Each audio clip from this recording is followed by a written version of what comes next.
Before we get into the video, could everyone please subscribe to my channel? Thank you so much. They gave him a paralyzed bride as a cruel joke, but the cowboy raised her higher than anyone else ever had. Under the hazy yellow light of Murphy's saloon, blood dripped from Ezra Hawthorne's knuckles onto the warped wooden floor. Around him, the air was thick with smoke, spilled whiskey, and rising tension. A heavy-set man with a busted lip was pushing himself up from the floor, growling low curses between blood-stained teeth. 3 more cowboys stood with hands twitching at their gun belts, ready to draw. "You yellow-bellied snake!"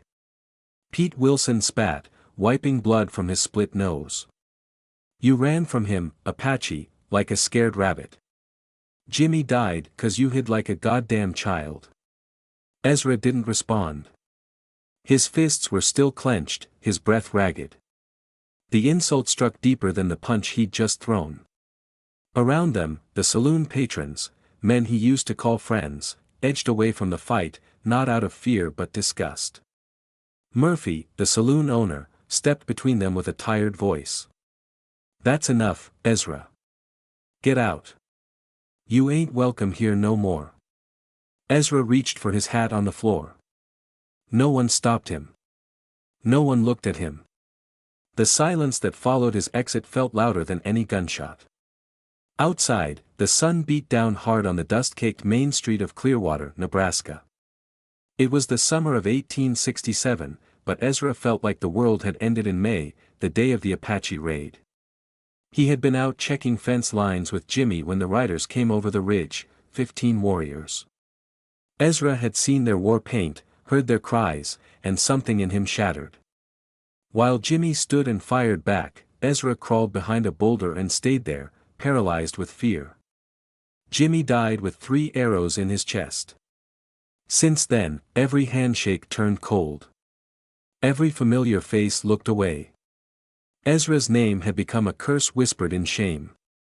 He rode home alone, east of town, to a rundown cabin that once felt like freedom but now resembled a cell. His horse, Dusty, whinnied softly as he dismounted. Ezra ran a hand along her neck. "Let's go inside, girl." The cabin creaked with age and sorrow. He poured himself a cup of stale coffee and sat on the porch, staring at nothing. It was near sundown when he saw the riders, 3 of them, cutting across the prairie. Buck Morrison led the way on a sleek black stallion, with Jake Patterson and Tom Wheeler behind him. Men Ezra had once ridden with, laughed with, trusted. "Evenin', Ezra." Buck called as they dismounted. His smile was too wide, his tone too smooth. Ezra didn't answer. "Mind if we water our horses?" Ezra gestured toward the trough. They tied their reins and let the animals drink. Buck stretched his arms like he owned the land. "Heard some talk in town about how you're all alone out here. No wife, no kin, not much of anything left." Jake smirked. "We figured you might be in need of company." Ezra's gut twisted. "What do you want?" Buck grinned. "To help. We heard about a girl, Isabel Crane. Real sweet thing. Pretty too, before the accident. Wagon rolled on her 2 winters back. Broke her." Ezra stared at them, frowning. "Her family's desperate." Tom added, "Girl's got no prospects. Uncle's offering $50 and a gold watch if someone will marry her, take her off their hands." Buck tipped his hat back. "We thought of you." Buck's smile thinned. "'Cause it's perfect, ain't it? You ain't got nobody, and she ain't going nowhere. 2 broken folks making do. They'll even pay you for the trouble." Jake chuckled. "Call it frontier charity." Ezra looked from one face to the next. The cruelty wasn't even hidden. "I don't want your damn jokes." "Ain't a joke, Ezra." Buck said, serious now. "We already told the Crane family you'd take her. Wagon's coming tomorrow." "You what?" "She ain't got a choice. And neither do you, far as we see. Nobody in town's going to have you. You're done there. This way you get money and maybe some peace. They mounted their horses, smug satisfaction dripping from their eyes.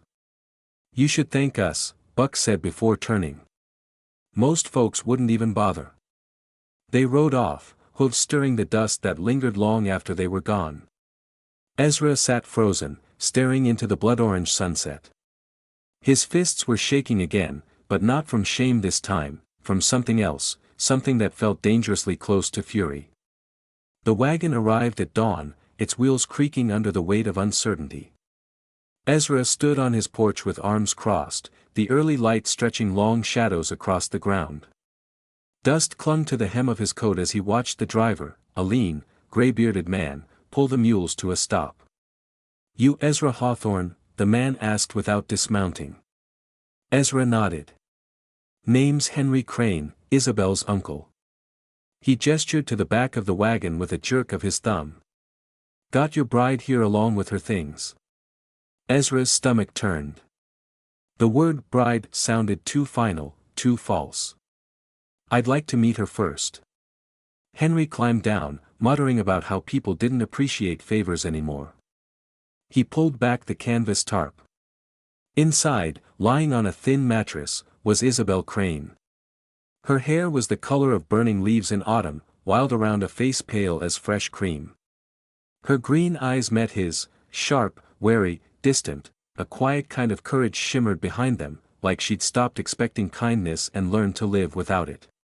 You must be Ezra, she said, her voice soft but clear. Yes, ma'am. She didn't smile. They told you I can't walk. They did. And you still agreed to this? Ezra hesitated, then said, I reckon I did. She turned her face away. Then let's get on with it. It took effort and awkward silence to carry her into the cabin. Henry helped, grumbling the whole time. Her wheelchair followed, a fine piece of craftsmanship clearly bought with care. Ezra noticed Isabel didn't thank her uncle. When Henry finally left, the silence he left behind was almost a relief. The cabin felt smaller with her inside. Ezra had built it for one man with quiet habits. Now every corner became an obstacle, every door frame too narrow. She tried to move herself with the wheels, but the floorboard snagged. He reached to help. I can do it, she said sharply. All right, he said, stepping back. She wheeled herself to the table and stared out the window. The next morning, she tried to make coffee and spilled half the tin across the counter. By noon, she burned her hand trying to lift a kettle that was too high for her reach. Ezra, mending fence wire at the table, looked up when he heard the clatter. This ain't working, she muttered, tears at the edge of her voice. None of it works. Ezra stood, walked outside, and didn't say a word. He returned an hour later with a saw, a hammer, and a pile of lumber. What are you doing? She asked. He didn't answer, just started cutting. By sunset, he had lowered the counter and built a ramp from the porch to the yard. 2 days later, he widened the bathroom door. He adjusted the sink, rearranged the chairs, even carved notches into the window handles so she could pull them open. When she wheeled over the new threshold on the third day, she stopped beside him while he hammered a brace onto the stair rail. Why are you doing this? He didn't look up. So you can move around better. You don't owe me this. I know. She paused. Then why? He finally met her eyes. Because this ain't just my house anymore. Something shifted then. Not loud or sudden, but real. Not forgiveness, not affection, just the faintest trace of understanding. She wheeled away without saying another word. But that night, as he passed by her room, he saw her sitting by the window with her sewing in her lap, candlelight flickering across her face. And for the first time since the Apache raid, Ezra didn't feel alone. The storm rolled in without warning. A sudden hush swallowed the prairie before thunder cracked like a rifle shot. Inside the cabin, lanterns flickered as Ezra Hawthorne sat at the rough-hewn table, his fingers tracing the thin blue lines of a ledger Isabel had pulled from her bag. He studied her as she explained, voice soft under the wind's drum. She told him about Omaha, her father's general store, how at 20 she'd balanced accounts, ordered stock, handled suppliers, how she'd been proud, independent, all until the accident that broke her back and shattered her future.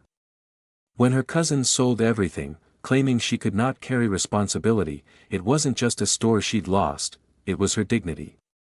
Ezra glanced at the ledger, columns neat and confident, her handwriting sure. He had never looked at her that way before, not just as someone broken, but as someone formidable. Outside, rain lashed against the window panes, wind rattled loose boards, and the world narrowed to the flicker of lantern light and the sound of wipers fighting the downpour. Isabel tucked the ledger away, her face exhausted but calmer.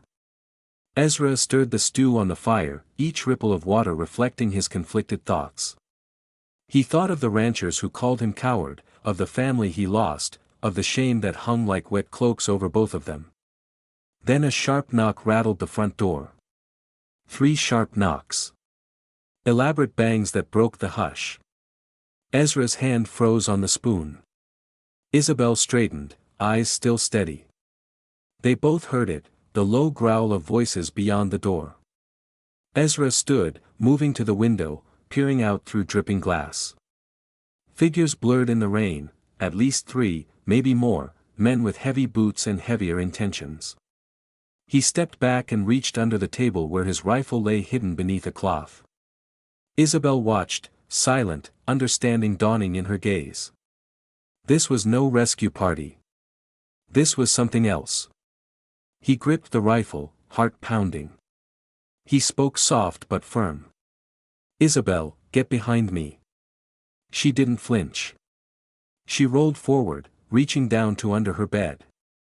She pulled out a scoped Colt .45, her father's, and tucked it into her lap. "I'm not hiding."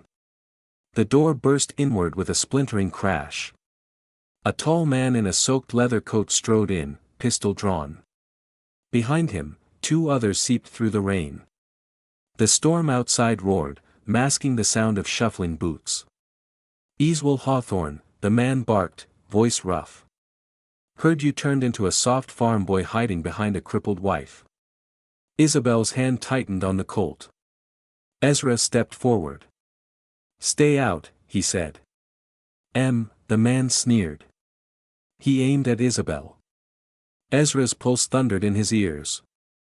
"Ezra," Isabel whispered, a shadow of fear and steel.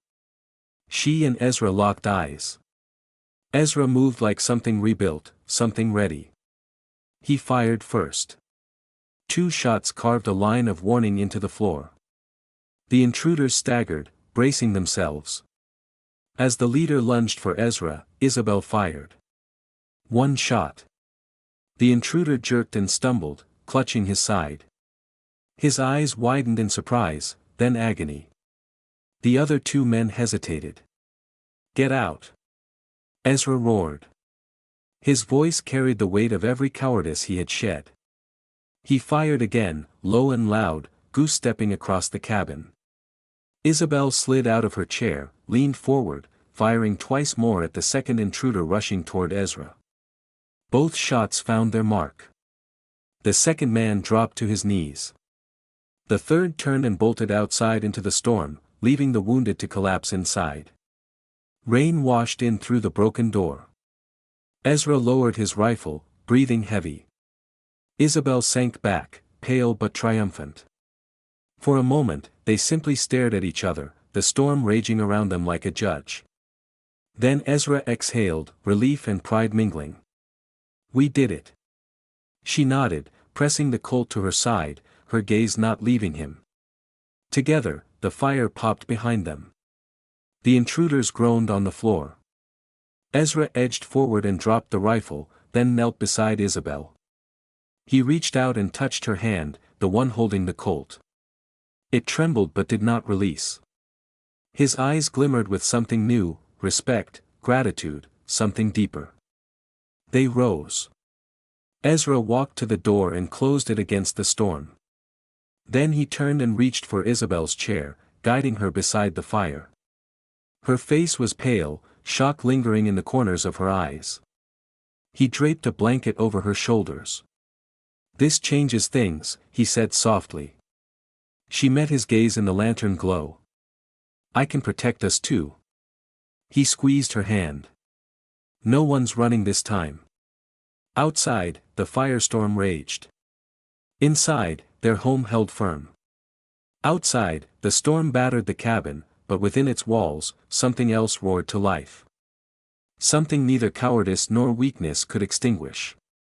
The two of them stood taller now, shoulder to shoulder, ready to face the world that thought them nothing. The morning after the storm, the prairie was washed clean, but the air stayed heavy with gossip. Rumors had taken root back in Clearwater.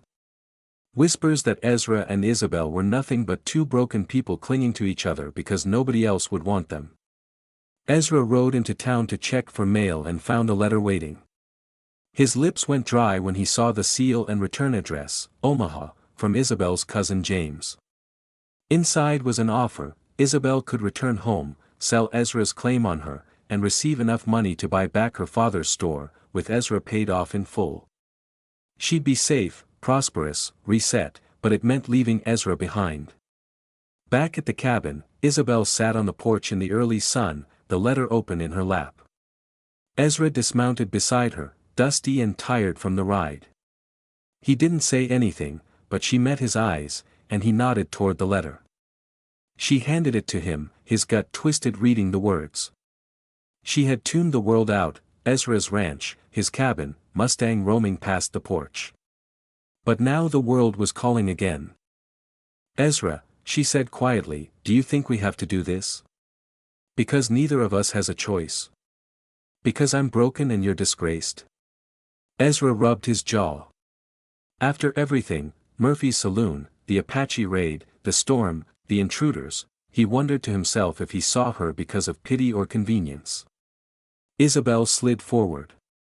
"If I could walk again, if I had a store and family, would you still want me? If your name wasn't stained?" He shut his eyes, struggling. The horses whinnied in the distance. The wind stirred the prairie grass, waiting for his answer. "I don't know," he admitted, voice low. "I don't know what had happened in some other life." Isabel's gaze sharpened. "Then why are you here now?" Ezra inhaled, heart pounding. He took her hand. "Because in this life, I don't want to lose you. Not today, not tomorrow, not ever." Silence settled thick and undeniable. She stared at his hand, then into his eyes. She saw what hadn't been there before: earnest, vulnerable, changed.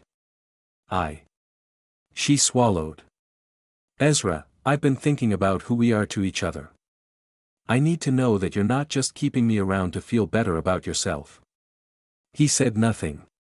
"You can say it," she urged, voice trembling. "If you don't want to, if it's easier to take the money, I'll understand. I'll go back." Ezra held her gaze. Then he smiled, slow and real. "Isabel, I don't have much left in this world. Maybe nothing.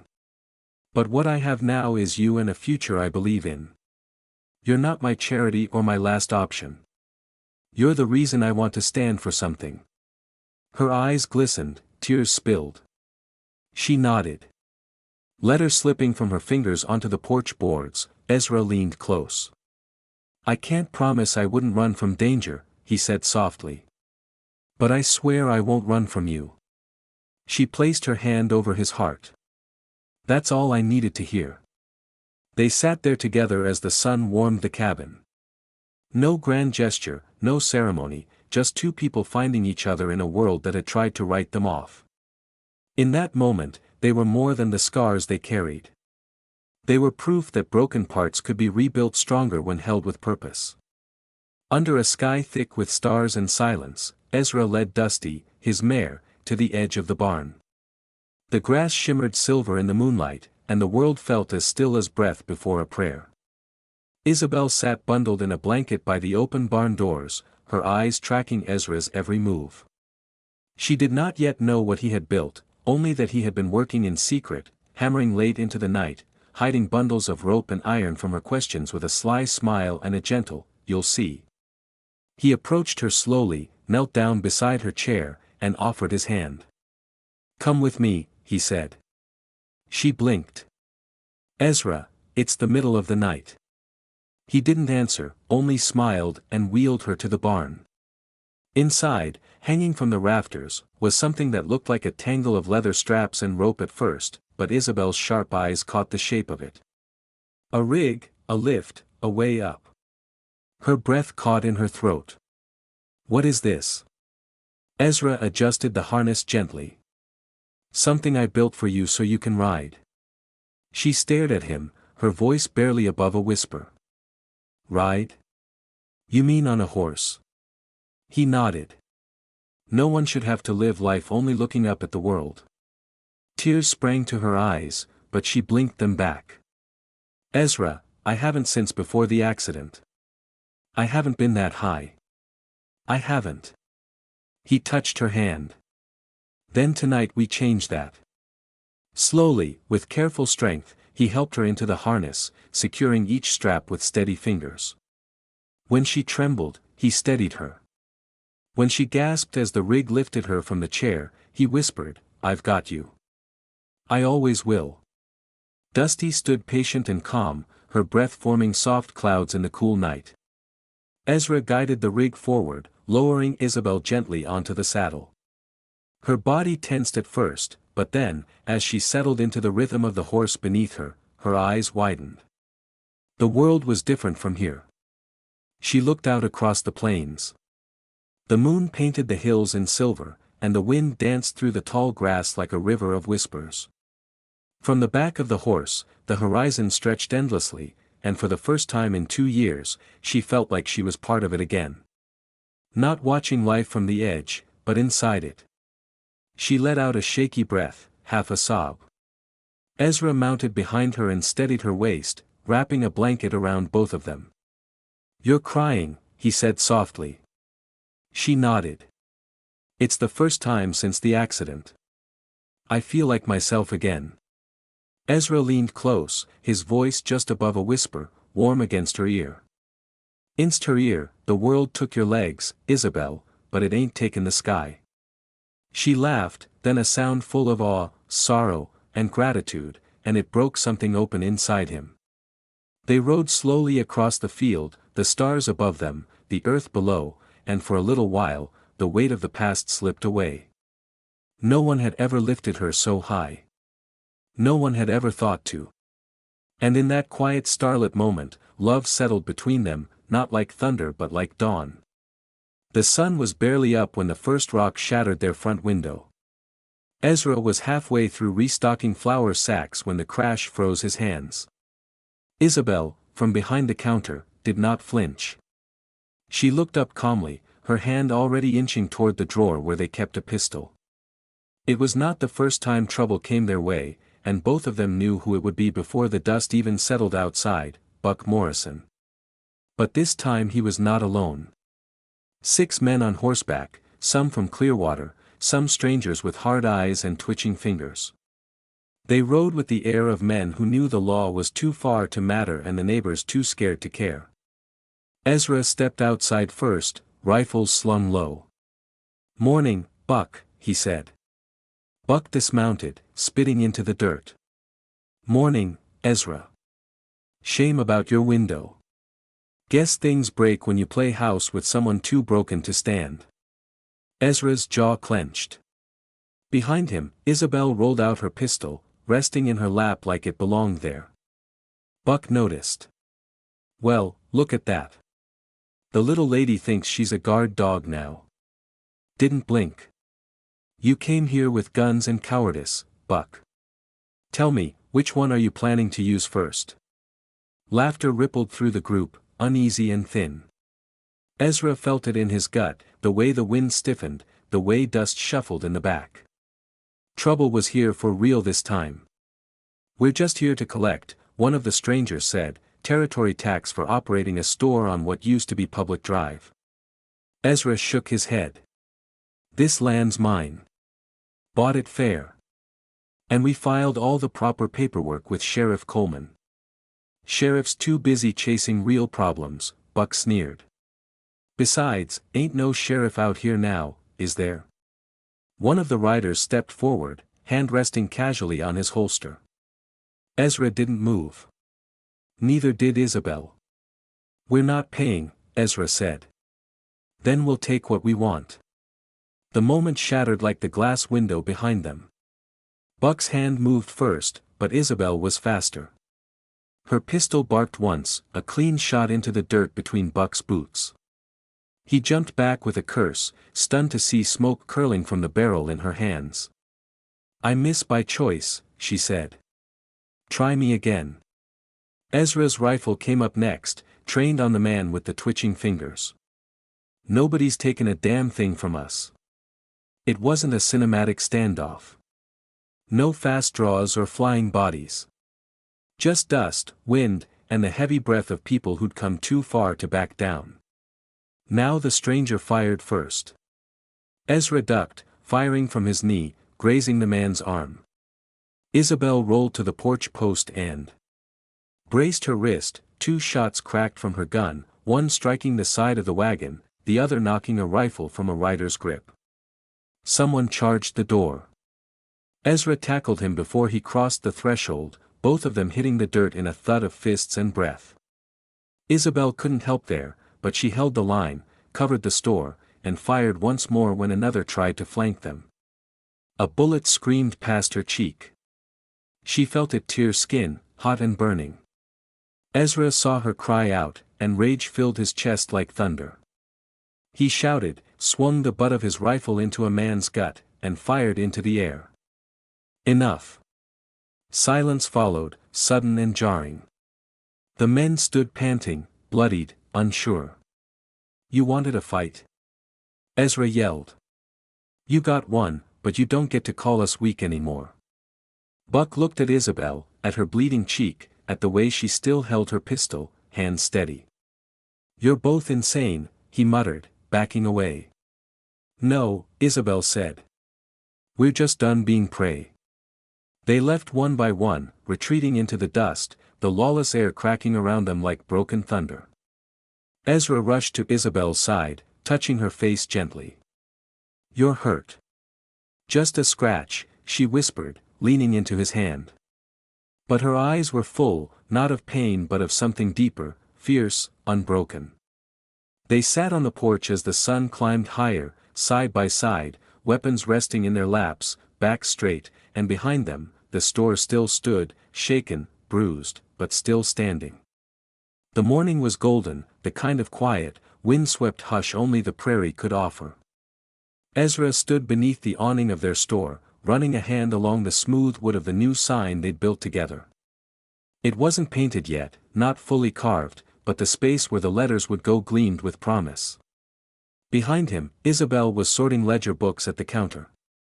She always hummed when she was working, low tuneless notes that had become the rhythm of his mornings.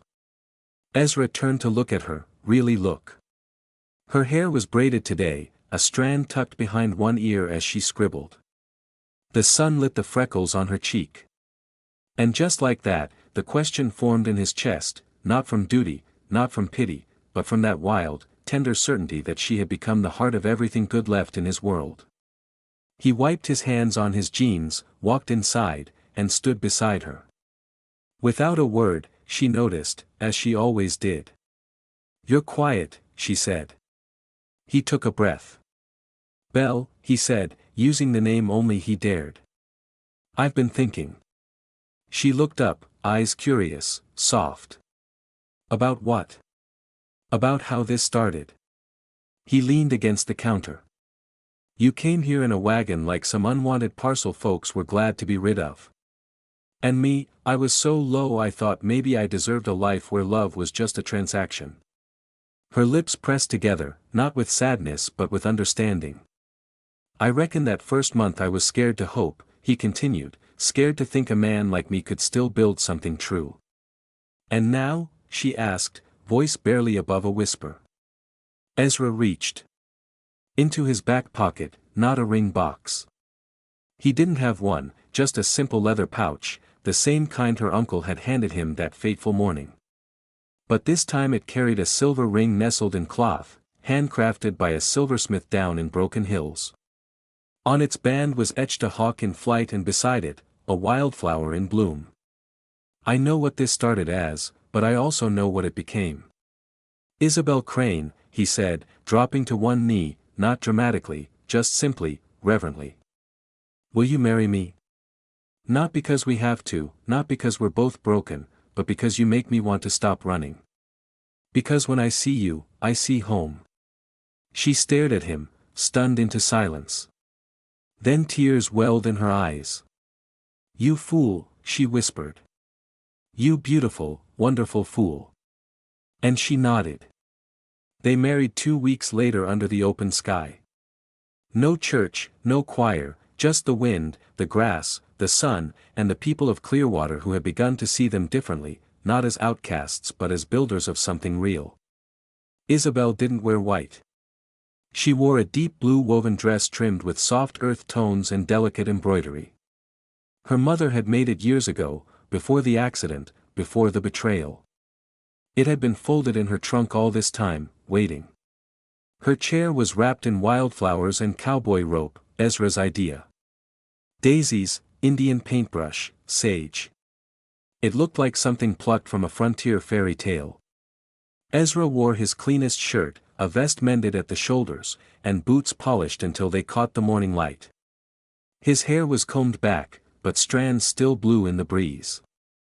Reverend Tully, a retired circuit preacher who had once baptized cattle for lack of people, agreed to officiate. He stood with his hat pressed to his chest and tears in his eyes as he spoke. These two souls, he said, found each other not through ease but through fire. And it is through fire that gold is made strong. Ezra looked at Isabel, who sat beneath the arbor they had built from wagon wheels and fence posts, her eyes locked with his, shining with everything words could never say. I don't know what I'll be in 20 years, he said when it was time for vows. But I know who I'll be with, and I know that I will never again hide from who I am because you made me believe I was worth standing for. She smiled, and her hands trembled as she lifted her own vow from her lap. I was discarded, she said, voice steady. Not just by my legs, but by people who forgot who I was. You remembered, you reminded. You rebuilt, not just this place but me. And I promise to stand beside you even if I can't stand at all. No one spoke. Not a breath stirred among the dozen or so gathered. Then Reverend Tully said the words, "You may kiss the bride." Ezra knelt and kissed her, not quick, not showy, but with the calm intensity of a man who had found the only treasure he ever needed. Later that afternoon, after the guests had gone and the sun began to dip, they finished the sign together. Ezra hammered in the final nail. Isabel, seated beside him, used a small brush to darken the etched letters. Isabel Ezra, goods for the free, by the free. The wind caught her skirt, lifting it gently. Ezra stood behind her, hands on her shoulders, his forehead resting against the crown of her head. Then he stepped forward and began to push her wheelchair gently onto the newly swept porch, out toward the open yard. The sun caught his face. She laughed, turning back to look at him. "What are you doing?" "Giving you a view," he said. She laughed again. "Brighter now, the same one I had from the saddle." "No," he said, leaning down even higher. And they rolled into the gold light together. Two souls who had started as a cruel joke, now standing tall in a land that tried to bury them. They had rewritten what it meant to be whole. And together they had made freedom a brand no man could take away. If this story stirred something in your soul, if you felt the wind on the prairie, the weight of love born from ashes, and the power of two broken hearts building something unbreakable, then you're in the right place. Here at Wild West Love Stories, we tell more than tales. We share truths that echo through time, that love can rise from the dust, that strength isn't always loud, and that even the forgotten can become legends. So if you believe in love that fights back, in courage that doesn't need noise, and in stories that leave a mark, subscribe now to Wild West Love Stories, where every week we bring you new stories of heart, grit and redemption from the untamed edges of America. Because out here, the bullets may miss, but the heart never does.